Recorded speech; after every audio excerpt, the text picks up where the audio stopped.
Hello, this is Matt Singleton, and welcome to Bible.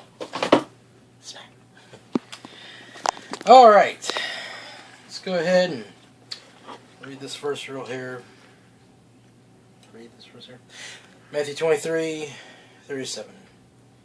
O Jerusalem, Jerusalem, thou that killest the prophets, and stonest them which are sent unto thee, how often would I have gathered thy children together, even as a hen gathereth her chickens under her wings, and ye would not.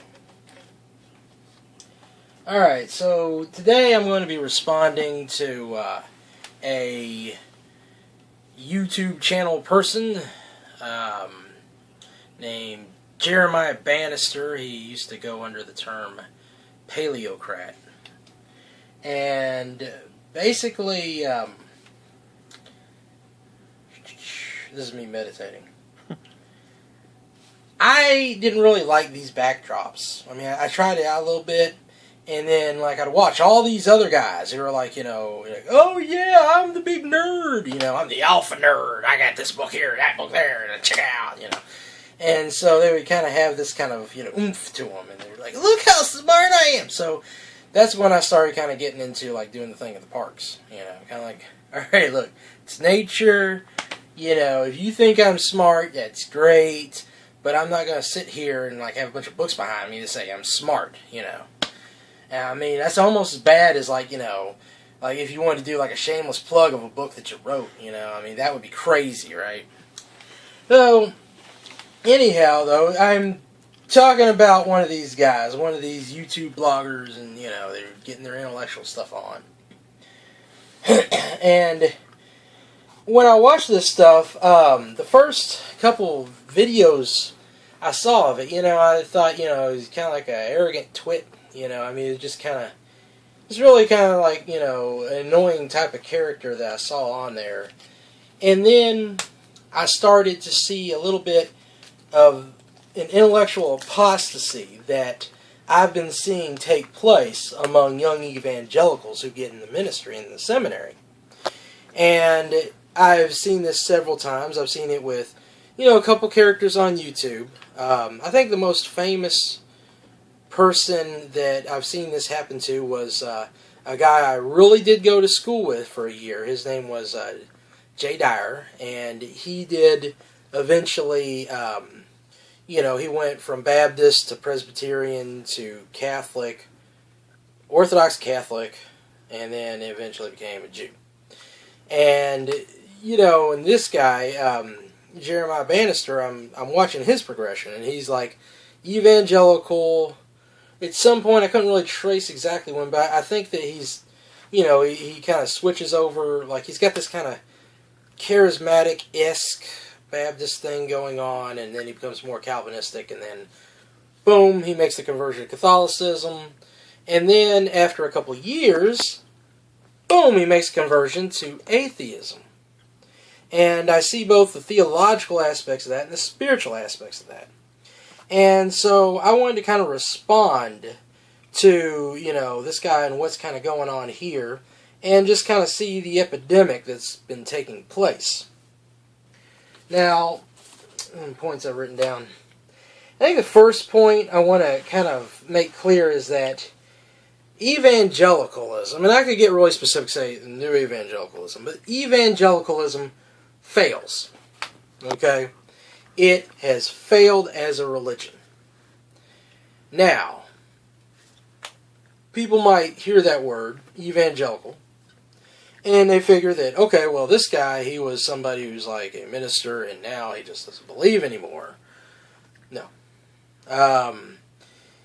The problem is that evangelicalism is not what it's intended to be, what it's marketed as.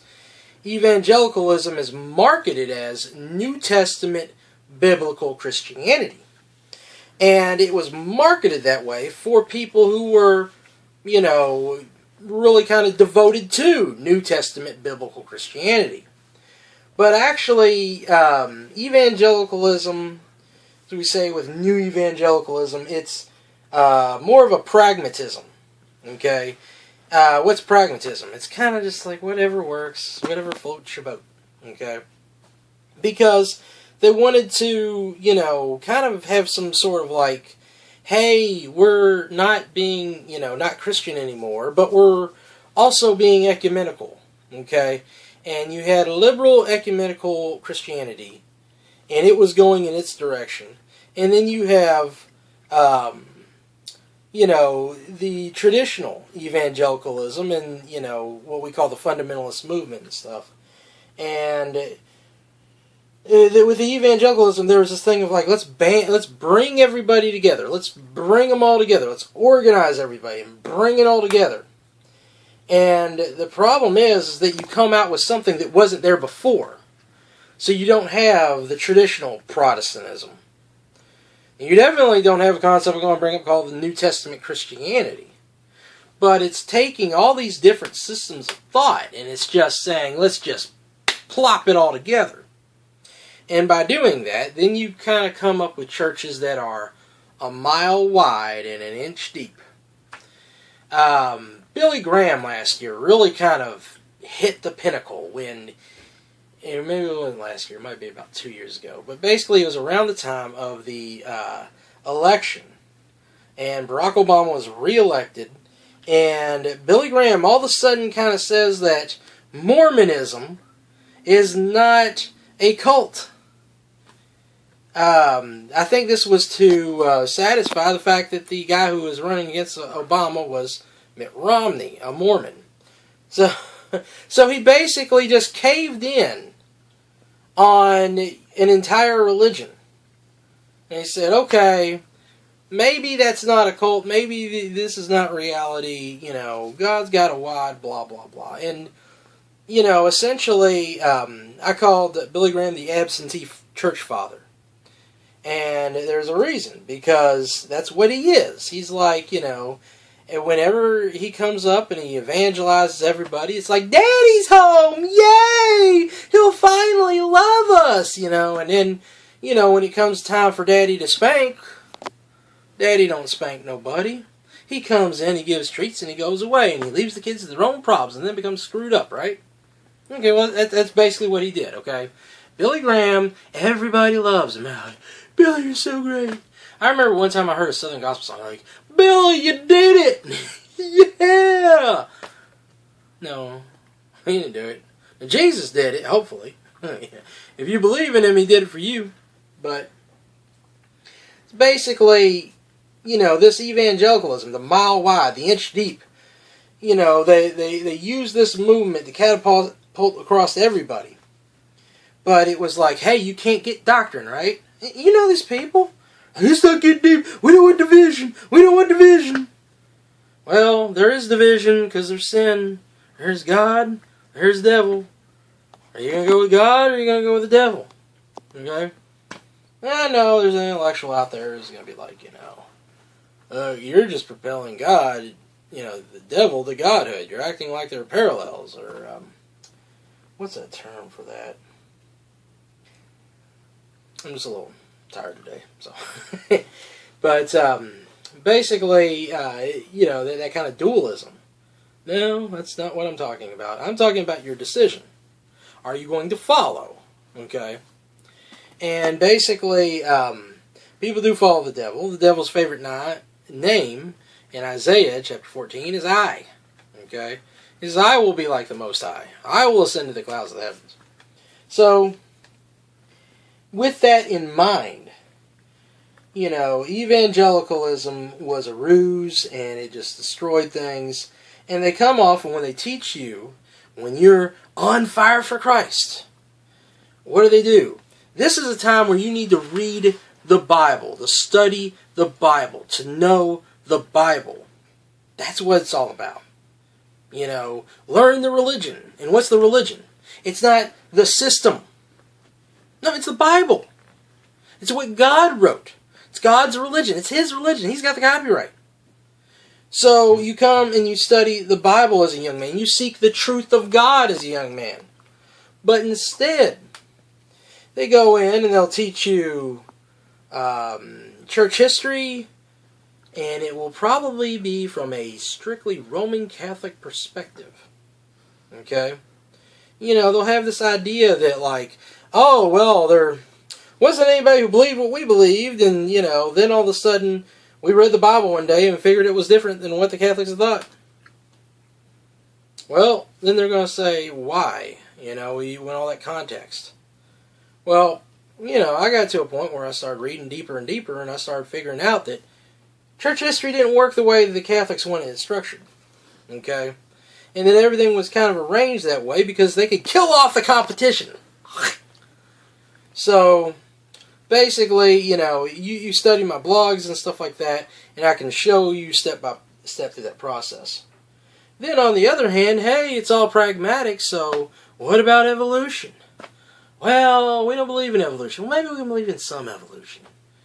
So there's like, oh, I believe in evolution, or I believe in some, or maybe I don't believe in any, but, and then when the pragmatics kind of get through that like that, you have a censoring of really strong, whenever you go far to the right, you are censored, okay?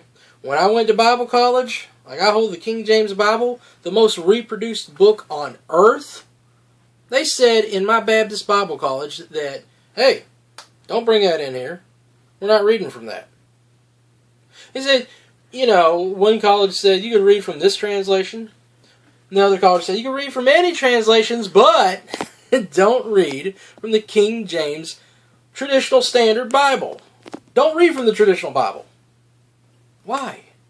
Because they don't want you to understand true Christianity.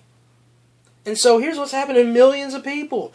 They're ignorant, and then they take the ones who want to be leaders in the church, the ones that want to lead people to Christ, the ones that want to teach the Bible. They take those and they twist them, and they turn them, and they churn them. So, basically, I'm not surprised. Okay? Then he goes to, my next point is Catholicism fails. The simple fact is that Catholicism is in contradiction to the Bible. And they claim, this is kind of the same problem that Islam has, but basically they claim to be true Christianity.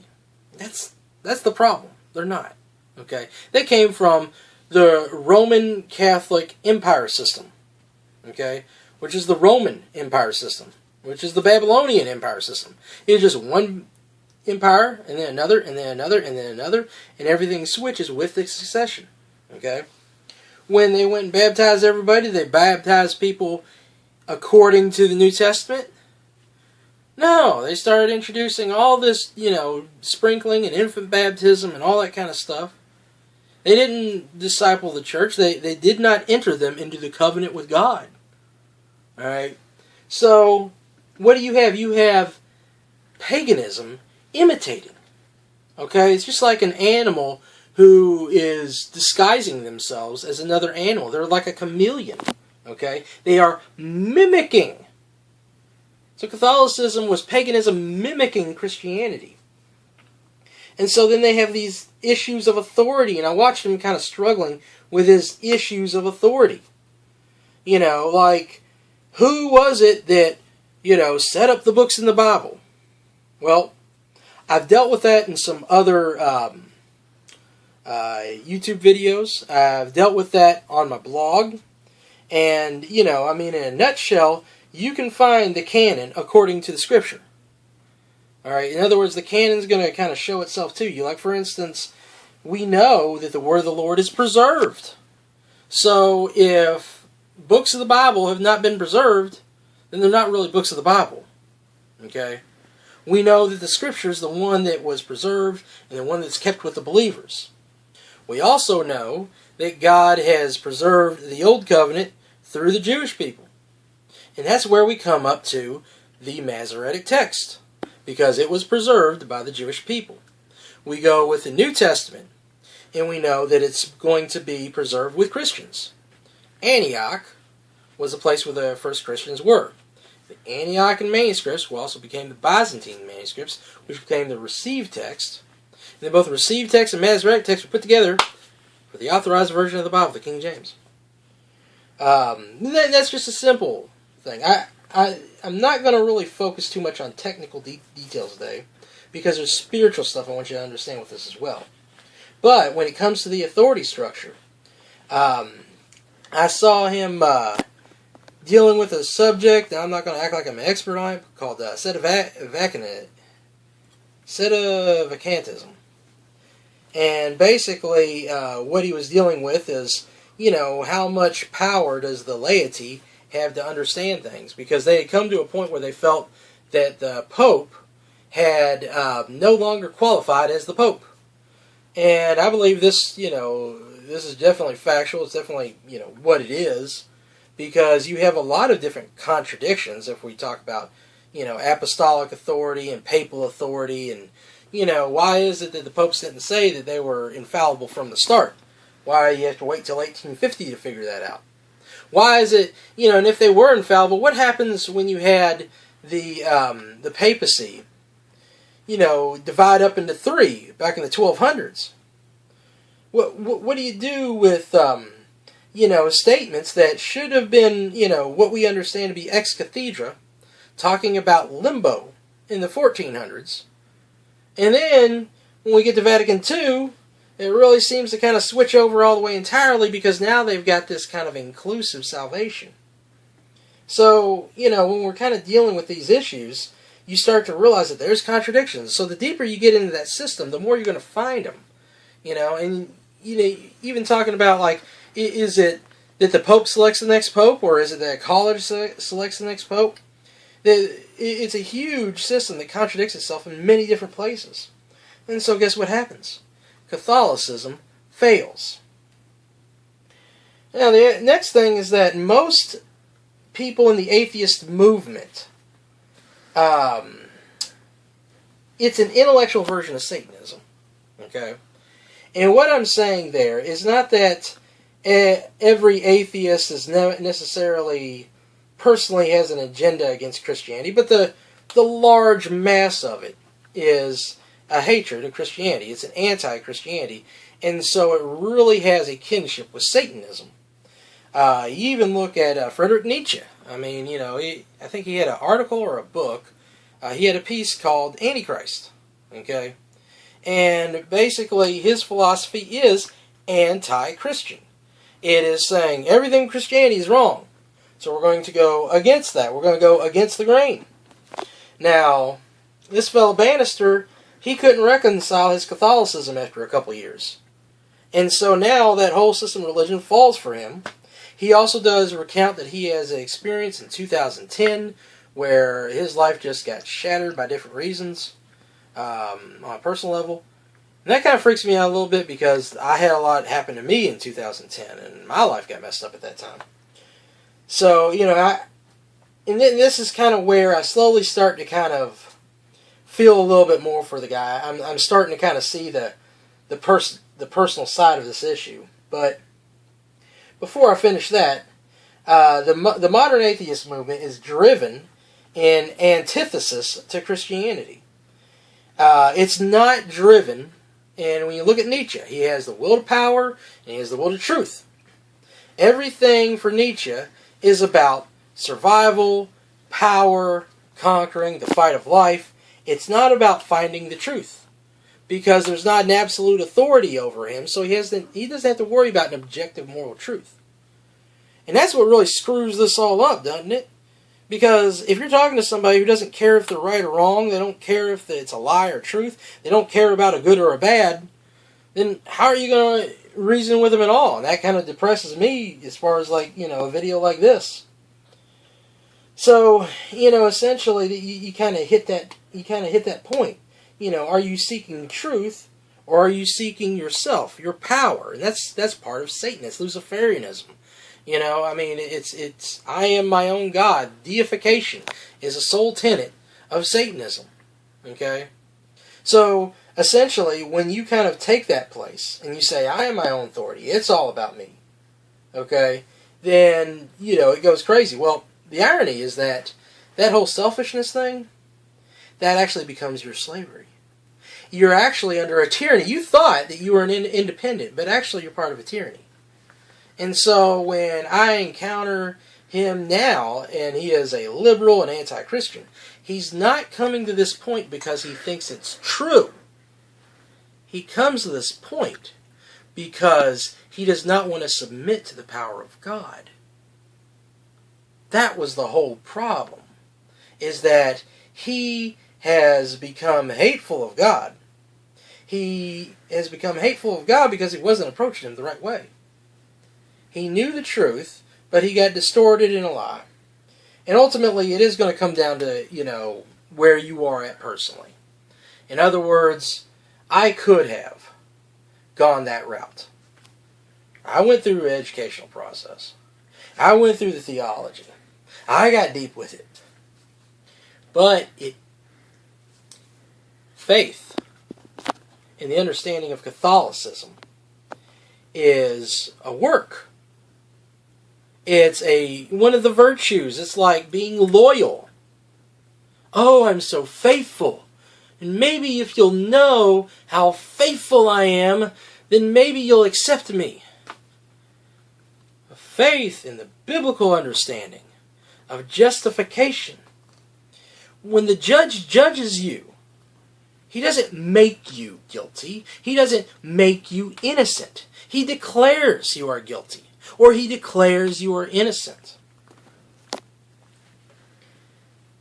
When you have faith in God, it's just that you believe. It's not that your believing will do something for you. Because when you run out of your loyalty, and you run out because you're trying in your distorted and tainted flesh to please God, you'll turn into Cain. Remember Cain and Abel? He's like, oh, I've got an offering for you, God. And he offered it of his flesh. And so what happened? God didn't approve of that sacrifice. He knew that there had to be death because of sin.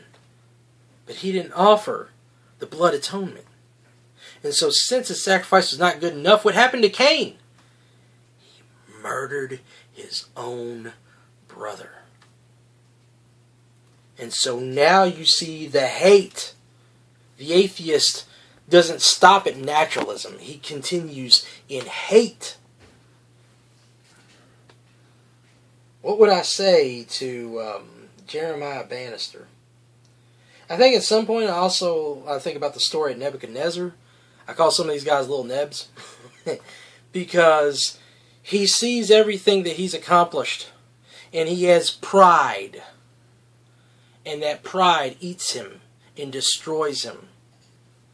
Because ultimately, he is reduced to nothing but a cow eating grass. He sits around like a wild animal. He is nothing now. That is the quest for power. Because Nietzsche ended up a nutcase for years before his demise. This is what's going on. They bought into it. And they bought into Satan's lie and they get so proud. But the thing is that I did not leave that faith. Because that faith was not mine. I didn't try to... I don't believe God to prove anything to God. I believe God because He loves me.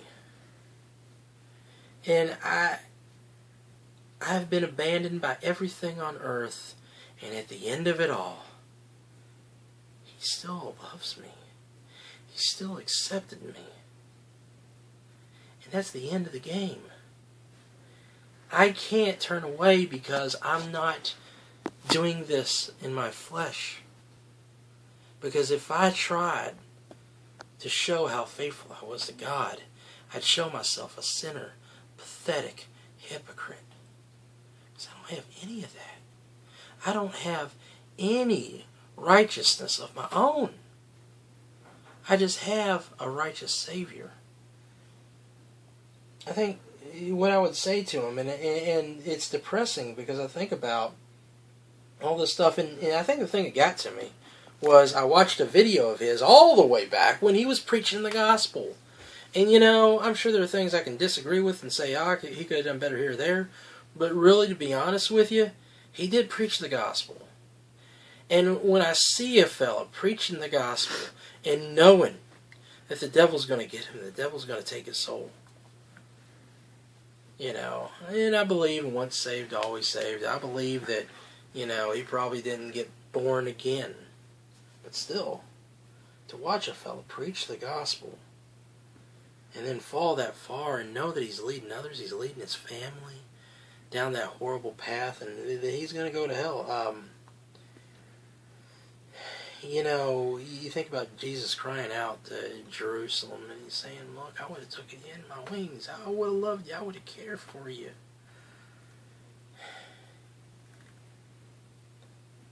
I guess I say this, that number one, the gospel, it's still simple.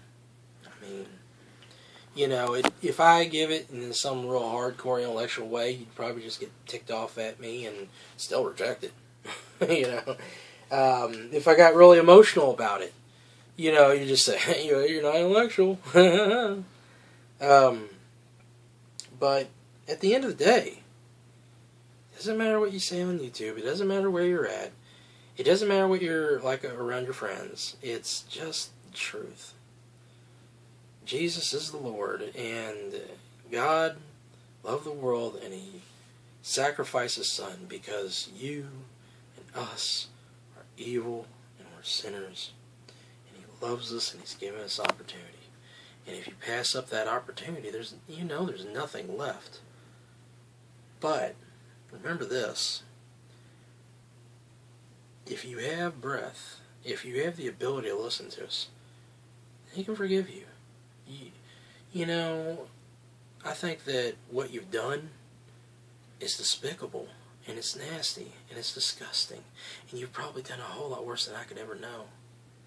But He paid for everything before He even knew us. It's all there. It's all paid for. All you have to do is just trust Him, and you can still have everlasting life. And it would be so much better. It would. Because not only would you know He's forgiven you, you can be a witness to your friends and family, and you can move forward. You don't have to stay on that path. You don't have to self-destruct.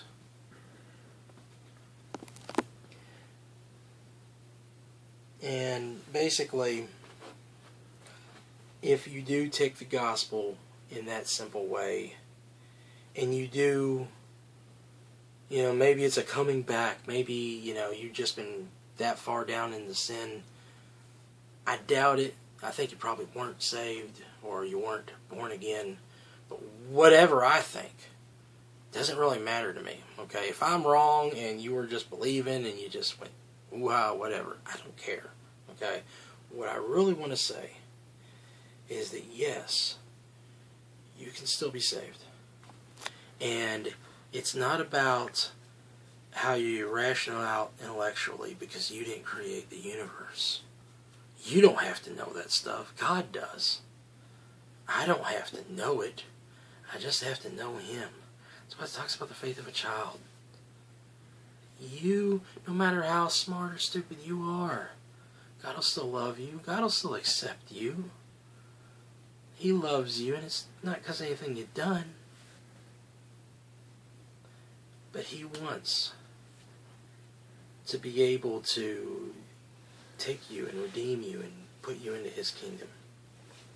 And so it's not out of your reach if you're listening to this video. Don't be proud. The intellectual stuff we can work out. The holiness stuff we can work out. That's all stuff that, you know, we can work out as time goes on.